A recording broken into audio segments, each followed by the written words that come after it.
Olá, gente. Terceiro autor agora David Hume, também um autor empirista.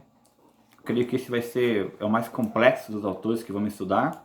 O David Hume ele é escocês, está no contexto do início do século XVIII, 1711, e ele é um continuador das ideias de Locke, apesar de diferenciar um pouco em relação ao inglês.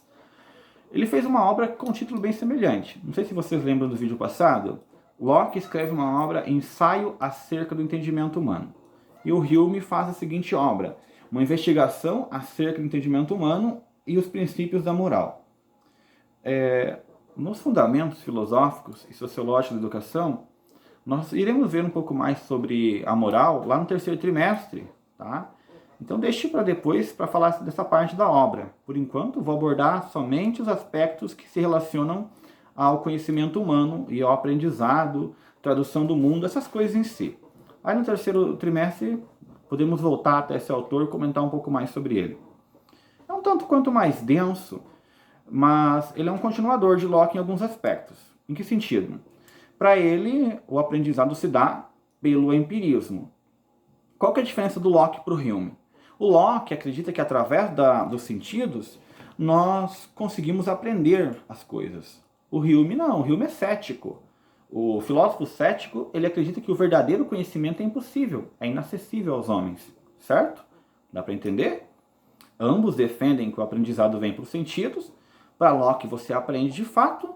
Para o Hume a experiência, ela supra o entendimento. Dá para viver com a experiência, só que não vá querer entender do mundo que você não vai conseguir entender muita coisa.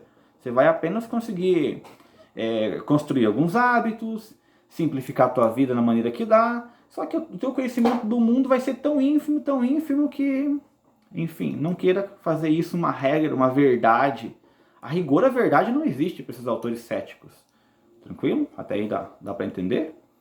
Eu vou começar pelo que é mais fácil explicar primeiro, tá?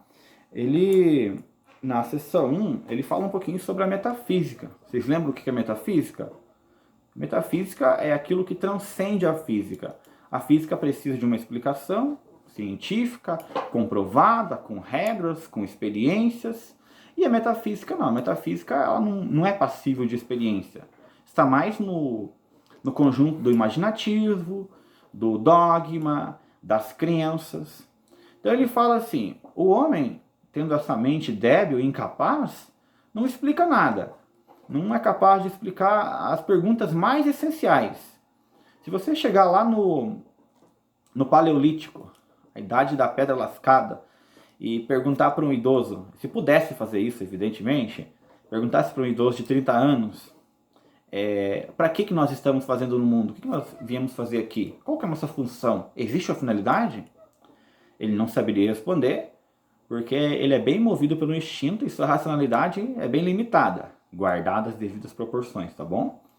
E se você fizesse a mesma pergunta para um idoso aqui no Brasil hoje, ou num país qualquer, um idoso bem instruído, culto, que passou pelas ciências exatas, tem uma noção mínima de humanidades, de ciências naturais, o que nós íamos fazer na Terra? Provavelmente, sem usar religião, sem dar esse pulo lógico, eu acredito, eu confio, eu acredito que Deus tem algo para mim. Sem usar esses artifícios, ele vai dizer com toda sinceridade, eu não sei. E nós temos alma? Eu não sei. Para onde nós vamos depois que morremos? Tem continuidade? O que é o ser? Vai ser somente suposições. Então o Hume ele nem entra muito nessas questões. Ele já define a metafísica no início da obra dele. Metafísica como esforços frustrados. Vou ler aqui para não correr risco na citação. Esforços frustrados da vaidade humana que desejaria penetrar em assuntos completamente inacessíveis de entendimento ou da astúcia das superstições populares. Resumidamente, é uma bobagem para ele. Tá? Professor, ele era ateu? Não, ele não era ateu, pela razão simples. Alguém ateu às vezes tem a pretensão de provar que Deus não existe. Ele não está preocupado com isso. Não é algo que interessa.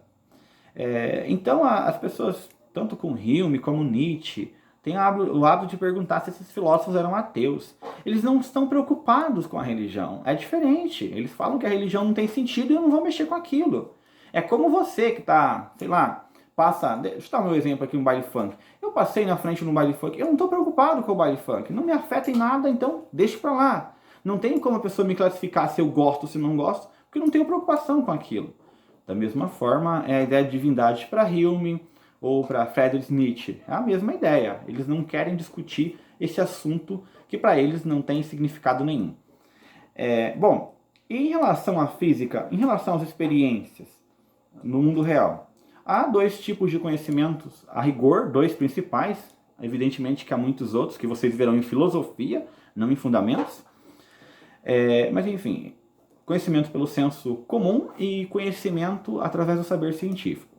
O senso comum, eu não estou dizendo que ele está errado. Por exemplo, um avô pode explicar para o neto como funciona a planta tal, como que chove, quando que fica.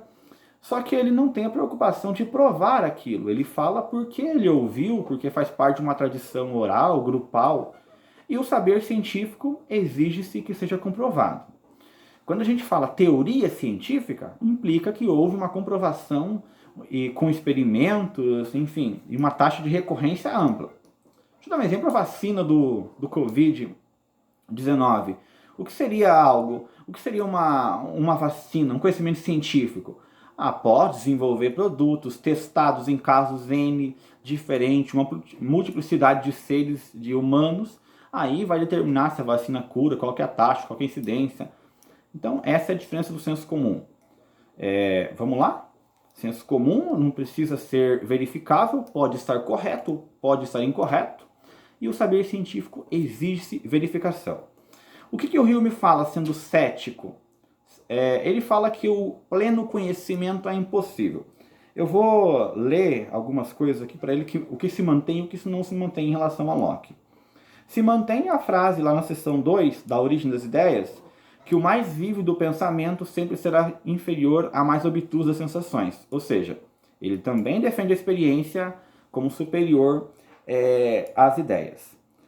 E aqui ele vai pulando um pouquinho, lá na seção 6, sobre a probabilidade. Ele fala que nós não conhecemos o mundo. Nós vivemos no mundo através do hábito. Em que sentido? Diz assim, o hábito nos leva a transferir o passado para o futuro. Quando se leva o passado para o futuro, deve-se levar em conta a probabilidade do acontecimento, embora nossa preferência seja dada ao que se mostrou mais visual e acreditamos que esse efeito vai ocorrer, não podemos negligenciar as demais. O que ele está dizendo? O fato que você, sei lá, comeu tal coisa 100 vezes e 100 vezes ela te fez bem. Não dá para você fazer uma regra de verdade dizendo que o alimento X me faz bem. Por quê? Enquanto houver a 100ª primeira chance daquele alimento fazer mal, a regra ela não se sustenta.